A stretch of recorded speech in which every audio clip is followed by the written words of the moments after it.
इस चैप्टर में हमें क्या क्या देखना है, ठीक है। इस चैप्टर में देखेंगे universal law of gravitation, that is Newton's law of gravitation, Newton's law of gravitation देखेंगे। उसके बाद ग्रेविटेशन एक्सेलरेशन देखेंगे। उसके बाद वेरिएशन ऑफ ग्रेविटेशन एक्सेलरेशन देखेंगे। ग्रेविटेशन एक्सेलरेशन किस किस कारण के कारण बदलता है, that is due to height, depth, rotation of the earth, size of the shape of the अर्थ।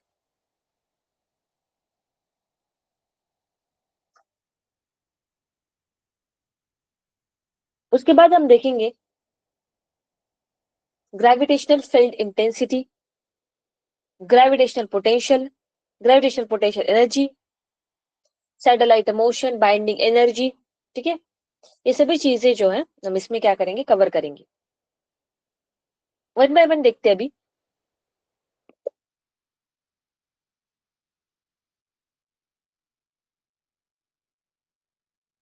देखो, universal law of gravitation, that is Newton law of gravitation सबसे पहले देखेंगे।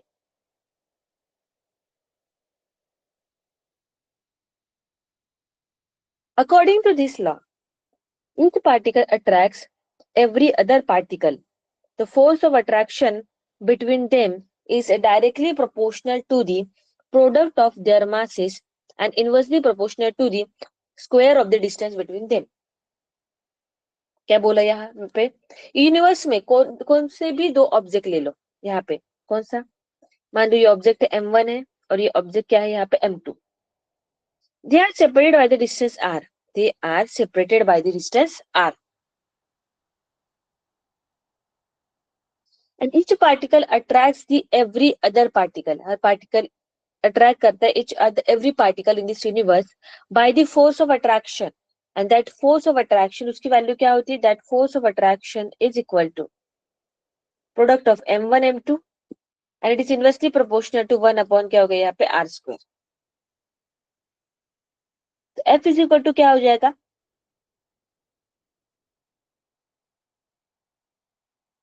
m1 m2 upon r square. तो यहाँ पे proportionality constant आता है, that proportionality constant is g.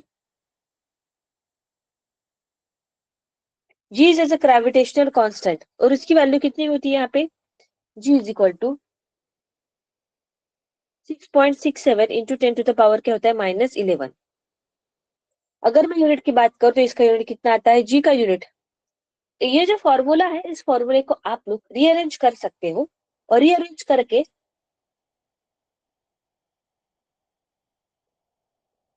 हमें जी की वैल्यू क्या है मिल जाएगी। यूनिट की वैल्यू जी, इसको रीअरेंज अगर हम करेंगे F R square m1 upon m2 तो हमें क्या मिल जाएगा, यहाँ पे जी का यूनिट मिल जाएगा। याद रखने की जरूरत नहीं है उसका यूनिट, फॉर्मूला हमें पता है तो फॉर्मूले से हम आराम से क्या कर सकते हैं, निकाल सकते हैं। तो कितना आएगा यहाँ पे,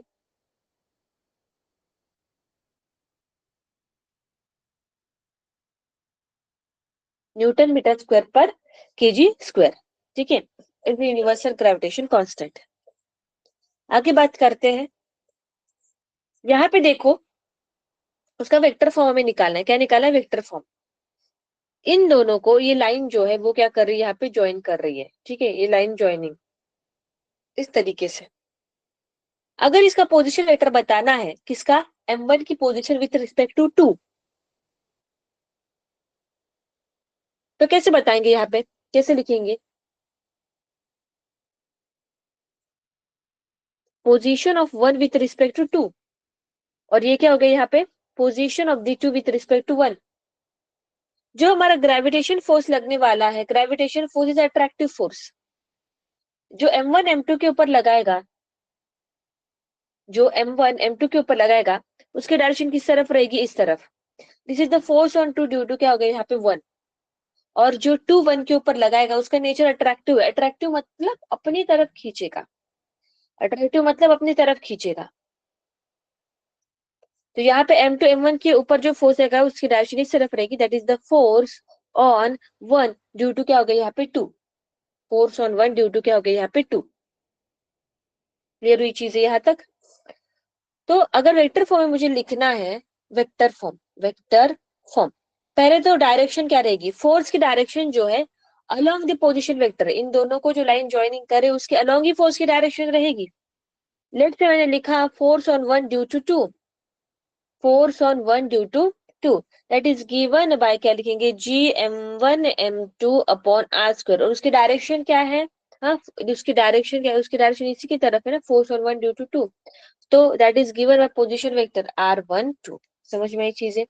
ये पोजीशन वेक्टर एक दूसरे को कैसे opposite, r12 is negative of क्या है, r21। तो यहाँ पे क्या लिखेंगे, और force on one due to two equal to क्या हो जाएगा, नेगेटिव ऑफ क्या लिखेंगे, G m1 m2 upon r21। अगर पोजीशन वेक्टर मैंने क्या कर दिया यहाँ पे अपोजिट कर दिया, पोजीशन वेक्टर यहाँ पे उसका यूनिट वेक्टर क्या है यहाँ पे आर कैप, ये जो पोजीशन वेक्टर है उसका यूनिट वेक्टर मैंने लिख दिया।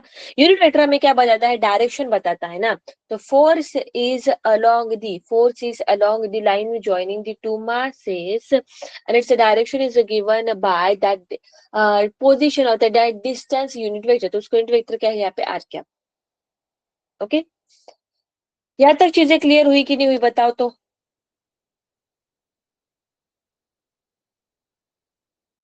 अभी आगे देखेंगे principle of superposition. Principle of superposition क्या होता है, अभी तो फिलहाल हमने दो पॉइंट है, दो मासेस है, उनके बीच का फोर्स निकाला था, दो मासेस उनके बीच का क्या निकाला था, फोर्स निकाला था।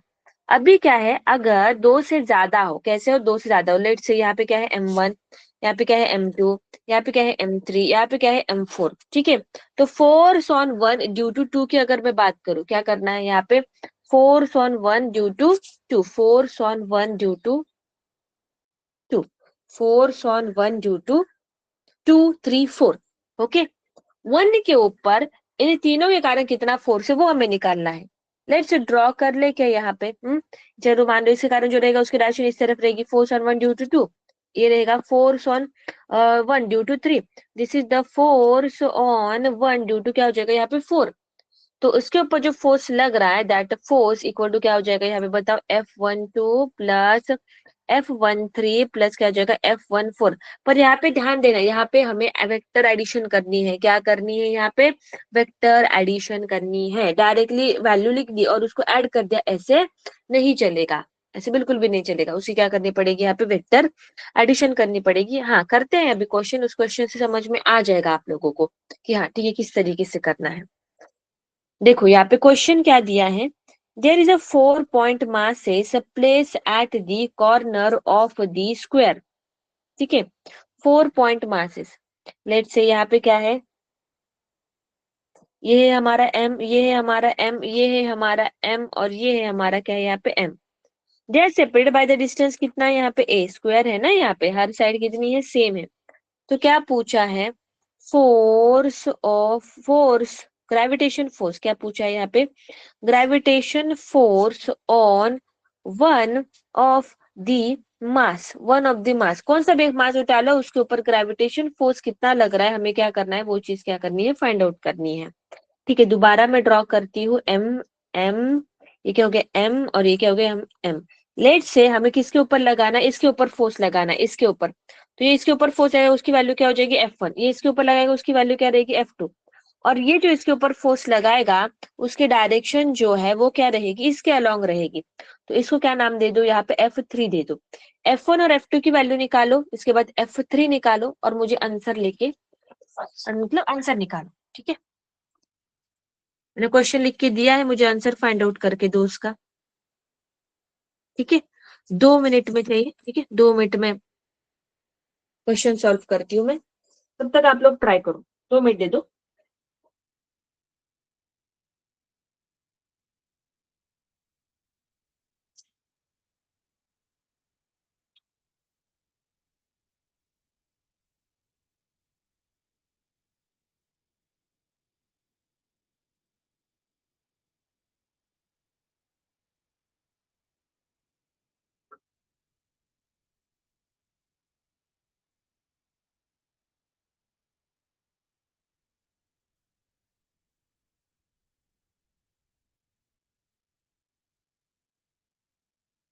उसको सॉल्व करो। कैसे सॉल्व करोगे?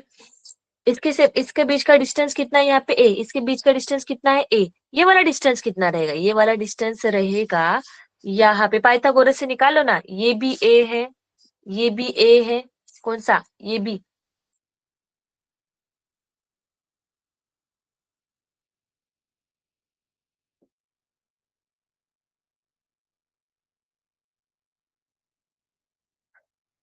हाँ, देखो यहाँ पे, ये भी ए है, ये भी ए है, ये भी ए है, ये भी ए है, तो पाइथागोरस से ये कितना हो जाएगा? √2a। तो निकालो और उसको फैक्टराइजेशन करो। 2 मिनट में मैं क्वेश्चन सॉल्व करूंगी, आप लोगों को दिया है करने के लिए। फॉर्मूला यहाँ पे ऊपर है।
सॉल्व करते हैं। F1 और F2 की वैल्यू कितनी है ये बताओ। यहाँ पे F1 equal to GMM/A²। F2 equal to क्या आ गया? GMM/A²। ठीक है।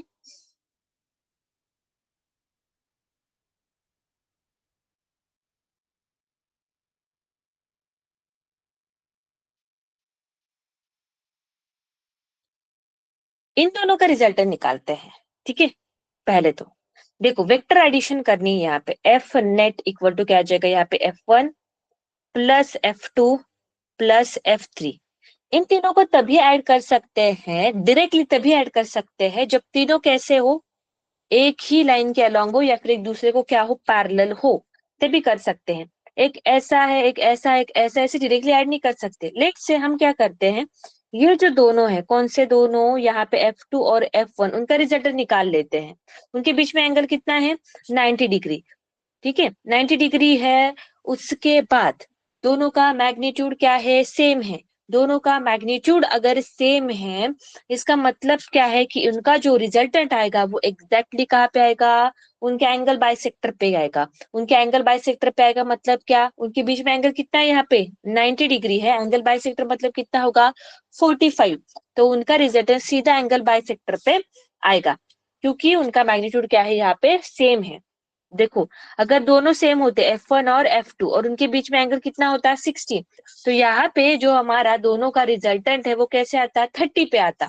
सिमिलरली चीज यहाँ पे 45 पे आएगा, यहाँ पे 45 पे आएगा। और ये जो है, ये भी तो इसी एंगल पे है एग्जैक्टली, ये डायगोनल है, तो ये भी एंगल 45 हो गया। तो इसको कुछ नाम दे देते हैं, इसको नाम क्या दे दिया मैंने, यहाँ पे F नाम दे दिया। तो इन दोनों का रिजल्टेंट क्या होगा, यहाँ पे F। एक बार F अगर मैंने निकाल लिया, तो इस F को और इस F3 को डायरेक्टली मैं क्या कर सकती हूँ, यहाँ पे ऐड कर सकती हूँ। डायरेक्टली क्या कर सकती हूँ, यहाँ पे ऐड कर सकती हूँ। तो F इज इक्वल टू कैसे हो जाएगा, यहाँ पे F is equal to under root क्या हो जाएगा, F1 स्क्वायर प्लस क्या हो जाएगा, F2 स्क्वायर प्लस क्या हो जाएगा, 2F1 F2। कॉस कितना है उनके बीच में, cos of 90 degree. Cos of 90 क्या होता है, जीरो होता है। कॉस ऑफ 90 क्या होता है, यहाँ पे जीरो। तो ये टर्म जो है पूरी क्या हो जाएगी, जीरो।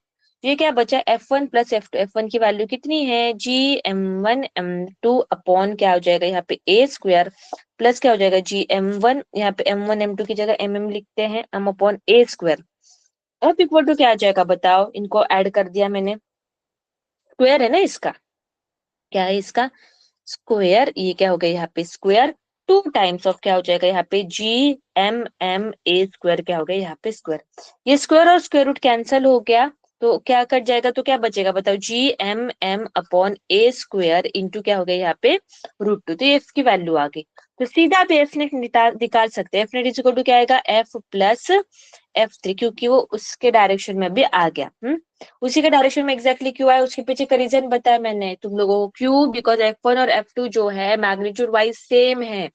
मैग्नीट्यूड वाइज सेम है, तो उनका जो रिजल्टेंट है वो एग्जैक्टली बीच में आएगा। और ये वाला जो है F3 भी कितना एंगल पे है, 45 पे, तो ये भी कितना है यहाँ पे 45 पे। तो इसलिए डायरेक्टली क्या हुआ, यहाँ पे ऐड हुआ। तो कितना हो जाएगा, GMMA स्क्वेयर क्या हो जाएगा, यहाँ पे √2 प्लस क्या हो जाएगा, यहाँ पे GMM, डिस्टेंस कितना है बताओ, √2 का क्या हो जाएगा, यहाँ पे स्क्वायर। √2 का क्या हो गया, यहाँ पे स्क्वायर। तो ये क्या लिखेंगे हम, GM square upon A square √2 plus क्या हो जाएगा, GM स्क्वेयर 2 क्या हो जाएगा, यहाँ पे A स्क्वायर। क्या कॉमन निकाल सकते हैं, यहाँ पे GM square A square common निकाल दिया, आंसर क्या बचा, √2 प्लस 1 अपॉन क्या हो गया, यहाँ पे 2 हो गया। ठीक है, इसको क्या करना पड़ेगा, अभी यहाँ पे रैशनलाइज करना पड़ेगा, √2 से मल्टीप्लाई और √2 से कुछ डिवाइड करना पड़ेगा। ठीक है, तो इसको थोड़ा सा सिंप्लीफाई करते हैं। आंसर क्या आता है, यहाँ पे इतना लिखा तो भी चलेगा, GM upon A square upon 2 √2 plus 1, इस फॉर्म में लिखा तो भी चलेगा। ठीक है, आगे बढ़ते हैं। यहाँ पे ये हो गया ग्रेविटेशन फोर्स। उसके बाद अभी हम देखो ग्रेविटेशन फोर्स जो है, पहले तो ग्रेविटेशन फोर्स की कैरेक्टरिस्टिक देख लेते हैं। यहाँ पे बता देती हूँ, प्रॉपर्टीज कैरेक्टरिस्टिक बता देती हूँ ग्रेविटेशन फोर्स की। ओरली बताऊंगी, लिखवाऊंगी नहीं, सुनो ध्यान से। ग्रेविटेशन फोर्स जो है दोनों के बीच का, दो बॉडी के बीच का, they are action reaction pair. अगर एक के ऊपर रिएक्शन लगा रहा है, तो एक्शन अगर एक के ऊपर है तो रिएक्शन क्या है, दूसरे ऊपर दिख रहा है। अगर M1 M2 को खींच रहा है वो एक्शन है, तो M2 M1 को खींच रहा है वो क्या है, रिएक्शन है। ठीक है, उसके बाद gravitation force is a central force. Centre force and it is act along the line joining the center of the interacting body. जो भी दो बॉडी के बीच में फोर्स है, उन बॉडी में से सेंटर में से, दोनों बॉडी के सेंटर को ज्वाइन करने वाले लाइन के अलोंग ही ग्रेविटेशन फोर्स जो है वो क्या करता है, एक्ट करता है. उसके बाद gravitation force between the two bodies is independent of the nature of the medium. It is independent of the medium of the nature of the medium. जो मीडियम का नेचर है उससे क्या रहता है, इंडिपेंडेंट, उसके ऊपर डिपेंड नहीं होता है ग्रेविटेशन फोर्स. तुम किसी भी मीडियम में रख दो, खुद उतना ही रहेगा. मीडियम मतलब दो बॉडी एयर में रख दो, वही दो बॉडी वाटर में रख दो, कहीं भी रख दो, स्पेस में रख दो, क्या हो जाएगा, उनके ऊपर ग्रेविटेशन फोर्स देगा, वो क्या है यहाँ पे, सेम है.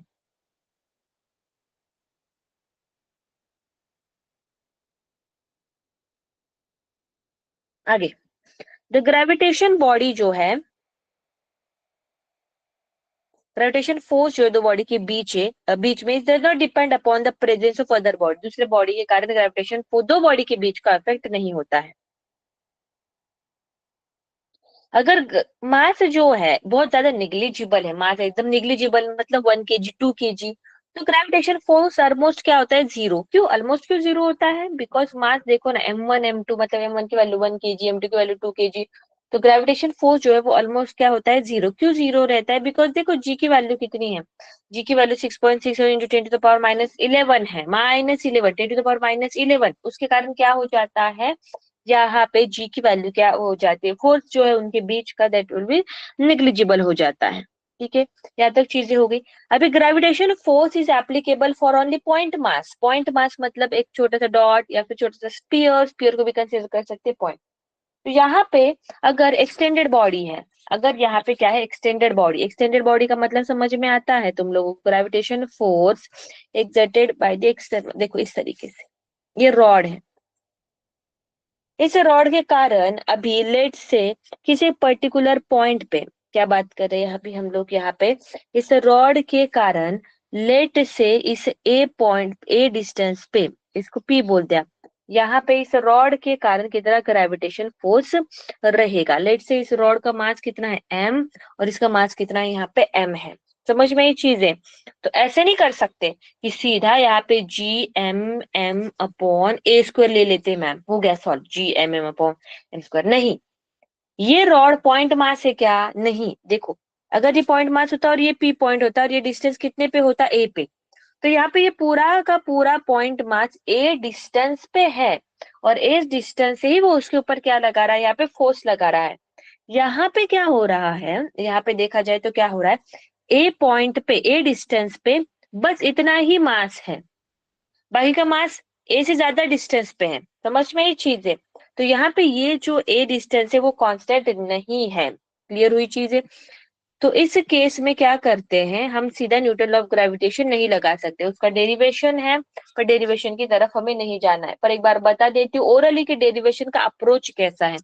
क्या करते हैं हम लोग, यहाँ पे एक छोटा मास कंसीडर करते हैं डीएम, ओके, और वो कुछ आर डिस्टेंस पे कंसीडर करते हैं, और उस डीएम मास के कारण इस पी पॉइंट पे कितना ग्रेविटेशन फील्ड होता है, दैट इज स्मॉल डीएफ, हम फाइंड आउट करते हैं. तो इस छोटा एम के कारण जितना ग्रेविटेशन फोर्स रहेगा वो निकालने के बाद फिर उसको क्या करते हैं, यहाँ पे इंटीग्रेट करते हैं, फिर उससे हमें क्या मिल जाता है, यहाँ पे फॉर्मूला मिल जाता है, gravitation force due to, okay.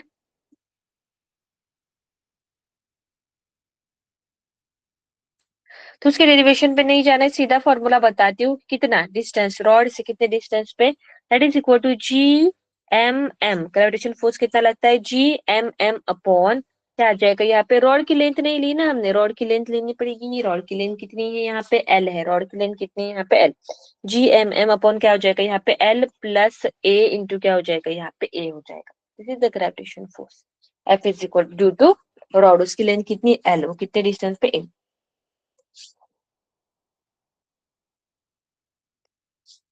आगे बढ़ते हैं, आगे हमें क्या देखना है यहाँ पे,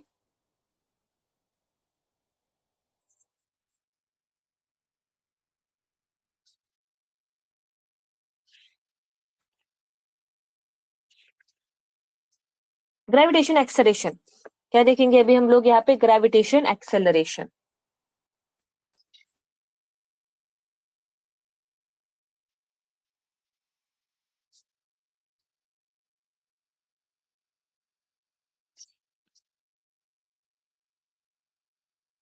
gravitational acceleration due to gravity, ठीक है,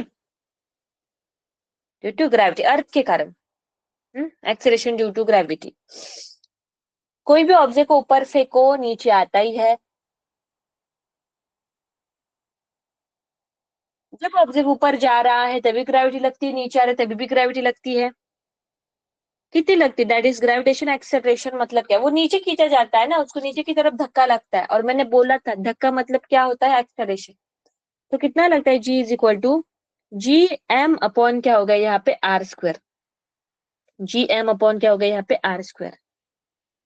जी क्या है? Gravitation acceleration. ओके, छोटा small G is gravitation acceleration, capital G is gravitation constant, M क्या है यहाँ पे? मास। मास ऑफ क्या बोलेंगे यहाँ पे? प्लैनेट। मास ऑफ क्या है यहाँ पे? प्लैनेट। और ये क्या है? Distance of object. Distance of object, ये स्टैंडर्ड फॉर्मूला बता रही हूँ, अर्थ के बारे में बताऊंगी मैं। Distance of object from the centre of earth. तो इससे हम किसी भी प्लैनेट का निकाल सकते हैं ग्रेविटेशन एक्सेलरेशन। ग्रेविटेशन एक्सेलरेशन जो बॉडी है, बॉडी जिसके ऊपर लग रहा है उसके ऊपर डिपेंड नहीं रहता, ठीक है। अर्थ के लिए क्या हो जाएगा बताओ? G mass of the earth upon the radius of the earth का क्या हो गया? स्क्वायर। अगर ये मेरी अर्थ है और यहाँ पे इस सरफेस पे अगर मैंने ऑब्जेक्ट रख दिया, तो यहाँ पे सेंटर से कितने डिस्टेंस पे है? यहाँ पे आर ई डिस्टेंस पे, ठीक है। Radius of the earth, mass of the अर्थ। इस तरीके से ग्रेविटेशन एक्सेलरेशन निकलता है। जी इक्वल टू क्या होता है? 9.8 मीटर पर सेकेंड स्क्वायर। अभी ये जो ग्रेविटेशन एक्सेलरेशन है, ये कौन कौन सी चीजों के ऊपर डिपेंड है? Gravitation acceleration is depend upon g depend upon g depend upon gravitation acceleration is depend upon किस फैक्टर के ऊपर डिपेंड? देखते हैं। सबसे पहले it's depend upon the altitude. Altitude मतलब क्या? कि सरफेस से कितना ऊपर। ओके, लेट से तो अभी उसके फॉर्मूले निकाल लेते हैं। ये हो गया हमारा अर्थ सरफेस, ये हो गया हमारा एम मास, ये क्या है यहाँ पे? एच हाइट पे, और ये जो है ये क्या है? इसकी रेडियस क्या है यहाँ पे? बताओ, आर है। तो क्या आ जाएगा? जी एम अपॉन क्या आ जाएगा यहाँ पे? बताओ, आर प्लस एच का क्या हो जाएगा यहाँ पे? स्क्वायर। कितने डिस्टेंस पे है? आर। तो ये वाला इस पॉइंट पे gravitation acceleration at height H. दूसरा फॉर्मूला है उसका, जी इज इक्वल टू क्या लिखेंगे? 1 - 2 h अपॉन आर। ये तभी यूज करना जब h is very very much less than r रहेगा। एग्जाम्पल, अगर आर की वैल्यू कितनी होती है? आर होती है हमारे radius of the 6400 kilometre. Okay, और अगर एच कितना है? एच बोल दिया सिर्फ यहाँ पे 50 किलोमीटर या फिर 100 किलोमीटर, तो ये वाला फॉर्मूला यूज कर लो, बिकॉज एच बहुत कम है किससे? यहाँ पे आर से। अदरवाइज कौन सा फॉर्मूला है हमारा? ये वाला फॉर्मूला है, ठीक है। तो डिक्रीज कितनी होती है? डिक्रीज, परसेंटेज डिक्रीज कैसे निकालोगे? कैसे निकालोगी? जी माइनस क्या निकालोगी? जी डैश अपॉन ओरिजिनल क्या हो गया यहाँ पे? जी इंटू क्या हो गया यहाँ पे? 100%, ठीक है। आगे बढ़ते हैं अभी।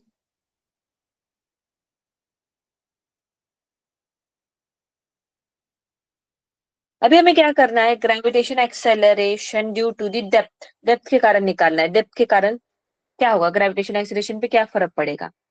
ये अर्थ, अर्थ है, ओके। अर्थ की रेडियस क्या है यहाँ पे? Due to depth. Due to depth. देखो, जैसे जैसे अर्थ सरफेस के अंदर जा रहा है, इसकी रेडियस कितनी है यहाँ पे? इसकी रेडियस है यहाँ पे आर, ओके। इसके अंदर गए कुछ डिस्टेंस, कितना डेप्थ? डी डेप्थ नीचे गए, ओके। ये डिस्टेंस कितना हो जाएगा यहाँ पे? R minus d. तो डी डेप्थ नीचे जो है, हमारी जो ग्रेविटी है वो क्या होती है? कम होती है। दैट इज इक्वल टू कितनी होती है? G dash equal to g equal to 1 - d upon क्या होता है यहाँ पे? आर। ये वाला फॉर्मूला तुम लोगों को क्या रखना है? याद रखना है। अर्थ सरफेस के ऊपर जाओ तो भी ग्रेविटेशन एक्सेलरेशन कम होता है, नीचे जाओ तो भी ग्रेविटेशन एक्सेलरेशन क्या होता है? कम होता है। उसका रीजन तुमने डेरिवेशन में देखा होगा, क्योंकि जब पॉइंट मास यहाँ पे आता है तो यहाँ पे अगर ऑब्जेक्ट आता है तो अर्थ का मास जो उसके ऊपर ग्रेविटेशन एक्सेलरेशन लगाता है वो इतना ही रह जाता है ना। तो नीचे जा रहा है तो जो मास फोर्स लगा रहा है वो मास भी तो कम होते जा रहा है। अगर मास कम होते जाएगा तो इस हिसाब से क्या होते जाएगा फिर? जी की वैल्यू जो है, ग्रेविटेशन एक्सेलरेशन की वैल्यू जो है वो भी क्या होती जाएगी, कम होती जाएगी। समझ में ये चीज है यहाँ पे। उसके बाद शेप, बिकॉज ऑफ कैसे, शेप ऑफ अर्थ, इसके कारण यहाँ पे शेप ऑफ अर्थ, अर्थ का शेप कैसा, इस तरीके से है, ओवल इस तरीके से, पूरा सर्कुलर नहीं है, ये ज्यादा निकल गया यहाँ पे ओवल। देखो ये वाला क्या है यहाँ पे, पोल, ये है हमारा पोल, और ये क्या है यहाँ पे, इक्वेटर। ठीक है, किसकी रेडियस ज्यादा है, ये कौन सी रेडियस है यहाँ पे, पोलर रेडियस, ये कौन सी रेडियस है, पोलर रेडियस, और ये कौन सी रेडियस है यहाँ पे, इक्वेटर की रेडियस। कौन सी रेडियस ज्यादा है, इक्वेटर की रेडियस और ये पोलर की रेडियस। तो इक्वेटर की रेडियस जो है ज्यादा है पोलर की रेडियस से, तो सीधी सी बात है इस इक्वेटर पे ग्रेविटी जो है, इक्वेटर पे जो ग्रेविटी है वो कम रहेगी, किससे, ग्रेविटी एट क्या हो जाएगा, पुल, बिकॉज डिस्टेंस को इनवर्सली प्रोपोर्शनल, डिस्टेंस बढ़ गया तो जी की वैल्यू क्या होती है यहाँ पे, कम हो जाती है। समझ में ये चीज है, ठीक है। तो इक्वेटर पे कम होता है, पोल पे सबसे ज्यादा रहता है। उसके बाद किसके कारण, rotation, effect of rotation of the earth, earth, effect of rotation of the earth, earth के रोटेशन के कारण कितना फर्क पड़ेगा वो देखेंगे। अर्थ रोटेट होती है एक्चुअली, उसमें वर्क करता है सेंट्रीफ्यूगल फोर्स, सेंट्रीफ्यूगल फोर्स बाहर की तरफ जाता है ऐसे वगैरह, हम उस डेरिवेशन से उसको निकालते हैं, पर हमें उस पर नहीं जाना है। लेट से दिस इज इक्वेटर, ये है मेरा पोल, ईस्ट एक्सिस के अराउंड पोल में से पास होने वाले एक्सिस, ये है एंगुलर वेलोसिटी ओमेगा से ये घूम रहा है, ये वाला क्या है यहाँ पे, इक्वेटर है। लेट्स मान लो मुझे यहाँ पे इक्वेटर से कितने डिस्टेंस पे, सॉरी इक्वेटर से कुछ एंगल थीटा पे कितना ग्रेविटेशन फोर्स है वो क्या करना है, फाइंड आउट करना है, this is the mass m. Okay, कितना ग्रेविटेशन फोर्स लग रहा है at angle theta from the equator, वो हमें क्या करना है, फाइंड आउट करना है।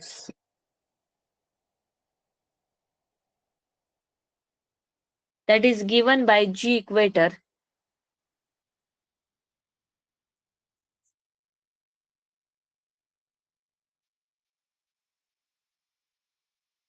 लिख सकते हैं यहाँ पे, क्या आ जाएगा यहाँ पे, force equal to mg1 plus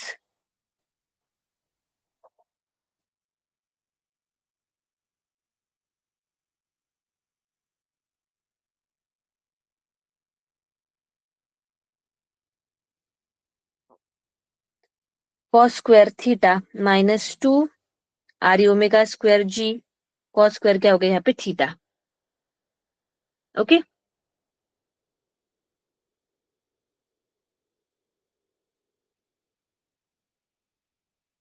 इस तरीके से हम निकाल सकते हैं इक्वेटर की तरफ। इसलिए फॉर्मूला है शॉर्टकट वाला, वो मैं कल बताती हूँ तुम लोगों को, ठीक है। जी वाला कुछ एग्जैक्टली अभी याद तो नहीं, हाँ, जी डैश इक्वल टू कुछ g minus R omega square cos square five. Okay, ये होता है फॉर्मूला। ये वाला जान दो, बहुत बड़ा है ये वाला फॉर्मूला। देखो g dash is equal to g minus R omega square cos square five, cos square five, यहाँ पे थीटा लिखा है क्या, अच्छा यहाँ पे थीटा है तो इसको फाइव कर लेते, फाइव। अगर इक्वेटर है तो फाइव की वैल्यू क्या हो जाएगी, जीरो, फाइव की वैल्यू अगर जीरो हो गई तो जी डैश इक्वल टू क्या हो जाएगा, जी माइनस आर क्या हो जाएगा यहाँ पे, ओमेगा स्क्वायर। अगर कॉस फाइव की वैल्यू क्या हो गई यहाँ पे, वन, जीरो हो गई, क्योंकि कॉस जीरो इक्वल टू, अगर इक्वेटर पे जीरो इक्वल टू क्या हो जाएगा, 90 डिग्री, तो कॉस 90 क्या होता है यहाँ पे, जीरो। तो एट पोल जो है, पोल क्या हो जाएगा, जी डैश इक्वल टू क्या हो जाएगा यहाँ पे, जी। इसका डेरिवेशन है, पर डेरिवेशन से पे हमें नहीं जाना है। तो इस तरीके से जो है अर्थ का ग्रेविटेशन फील्ड जो है वो चेंज होता है। कोई दिक्कत यहाँ तक, सबसे ज्यादा कहाँ पे रहता है, इक्वेटर पे, सब सॉरी सबसे ज्यादा पोल पे रहता है, सबसे कम कैसे रहता है, इक्वेटर पे रहता है। आप लोगों को यहाँ तक समझ में आ गया क्या, इस वीक में हम ग्रेविटेशन चैप्टर जो है वो एंड कर देंगे, ठीक है। कोई दिक्कत यहाँ तक, ऑल गुड, समझ में आई क्या चीज है, ओके गुड। ठीक है, फिर मिलते हैं कल। कल नहीं है ना हमारा लेक्चर, हमारा लेक्चर कब है, थर्सडे को है, थर्सडे और फ्राइडे, ठीक है, थर्सडे को मिलते हैं।